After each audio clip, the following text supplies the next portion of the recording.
যারা নবীজিকে আল আমিন বলল তারাই এবার নবীজিকে পাগল বলল। শুধু তাই নয়, নবীজির চলার পথে তারা কষ্ট দিত, গালিগালাজ করত। নবীজি যখন সাজদায় যেতেন মাথার উপরে এনে উটের নাড়ি বুড়ি ফেলে যেত। নবীজিকে কত কষ্ট দেওয়া আরম্ভ করলো। সাফা পাহাড়ে যেদিন নবীজি দাওয়াত দিলেন সেদিন কাফেররা তার শরীর থেকে রক্ত ঝরালো। নবীজি যখন তায়েফে গেলেন সেখানেও নবীজিকে রক্তাক্ত করা হলো। উহুদের ময়দানে নবীজিকে রক্তাক্ত করা হলো। শুধু নবীজি নয়, সাহাবীদের উপরেও এরকম অবর্ণনীয় নির্যাতন হয়েছে। অবর্ণনীয় এই জুলুম নির্যাতনের পরেও নবী এবং সাহাবীরা তারা কি কখনো হতাশ হয়ে গিয়েছেন নাকি? আরো জোরে বলেন, হতাশ হয়ে গিয়েছেন নাকি? হিজরতের ঘটনা তো আপনাদের জানাই আছে। হিজরতের রাতে যখন নবী করিম সাল্লাল্লাহু আলাইহি ওয়াসাল্লাম তার প্রিয়তম বন্ধু আবু বকর রাদিয়াল্লাহু আনহুকে নিয়ে মক্কা থেকে রওনা হলেন। পথ চলতে চলতে ভোরবেলা ফজরের ওয়াক্ত হয়ে যাচ্ছে, দিনের আলো ফুটে উঠবে এমন সময় আবু বকর রাদিয়াল্লাহু আনহু বললেন, ওগো আল্লাহর নবী, এখন পথ চললে সকাল হয়ে গেলে কাফিররা আমাদেরকে দেখে ফেলবে, আমরা ধরা পড়ে যাব। এই পাহাড়িয়া গুহা গারে সূরে আমরা আশ্রয় নেই। নবীজি বললেন, চলো ঠিক আছে। আবু বকর রাদিয়াল্লাহু আনহু পাহাড়িয়া গুহাটা সাফ করলেন। এবার দুইজনে এই গুহার ভেতরে আশ্রয় নিলেন। সকালবেলা কাফিররা খুঁজতে খুঁজতে এই গুহার পাশে চলে এসেছে। শোনেন, একটু এলাকায় না থাকলে, বাড়িঘরে না থাকতে পারলে দেখা যায় যে ইমানি আন্দোলনের লোকদের চেহারা বড় খারাপ হয়ে যায়। আহারে, তাওয়াক্কুল নাই, নিরাশ হয়ে যায়, হতাশ হয়ে যায়। এইগুলা ভালো করে শোনেন, নবীজির জীবনীটা মন দিয়ে শোনেন। আল্লাহর নবী আর আবু বকর রাদিয়াল্লাহু আনহু তারা যখন ওই পাহাড়িয়া গুহায় অবস্থান নিয়েছেন, ছোট্ট গুহা, বসে একটু মাথা উঁচু করলেই গুহার কাছে আসলে দেখা যাবে এরকম একটা গুহা।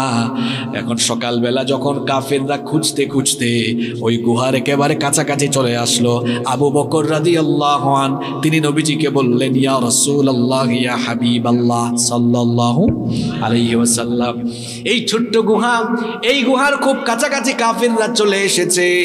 এখন যদি আরেকটু আগায় তো আমি আপনি দুজনেই ধরা পড়ে যাব। আর আমরা মাত্র দুইজন, এরা তো অনেকজন। এদের সাথে আমরা লড়াই করেও নিজেদেরকে রক্ষা করে হয়তো এখান থেকে অন্য কোথাও যেতে পারবো না।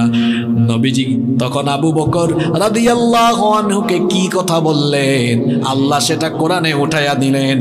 নবী করিম সাল্লাল্লাহু আলাইহি ওয়াসাল্লাম আবু বকর রাদিয়াল্লাহু আনহুকে তখন ডেকে বললেন, আমার সাথে আমার বন্ধু, আমার প্রিয় সাহাবী, শোনো, লা তাহজান ইন্নাল্লাহা মা'না,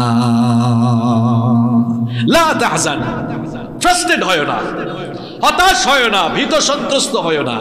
তুমি বলছো আমরা দুইজন মাত্র। কে বলেছে আমরা দুইজন? ইন্নাল্লাহা মা'ানা, আমাদের সাথে আরেকজন আছেন। তিনি কে? ওই আল্লাহ যার সাথে আছেন তামাম দুনিয়ার কাফির তার ক্ষতি করতে পারবে? বিশ্বাস হয় আপনাদের? এর নাম তো ঈমান। একজন ঈমানদার, ওই যে বললাম ইব্রাহিমের সন্তান এমন হবে, কাফির কুফফাররা ইসলাম বিরোধীরা আগুন জ্বালায় বলবে আগুনে ফেলায় দিব। তোমার ইমানি দাওয়াত ছাড়ো, ইমানি আন্দোলন ছাড়ো।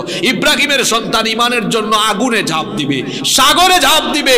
ইব্রাহিমের সন্তান ইমানের জন্য ফাঁসির দড়িকে বরণ করে নিবে, শাহাদাতের ঈদগাহে শামিল হয়ে যাবে, তাও ইমানের জন্য কোনো বাতিলের সাথে আপোষ করবে না।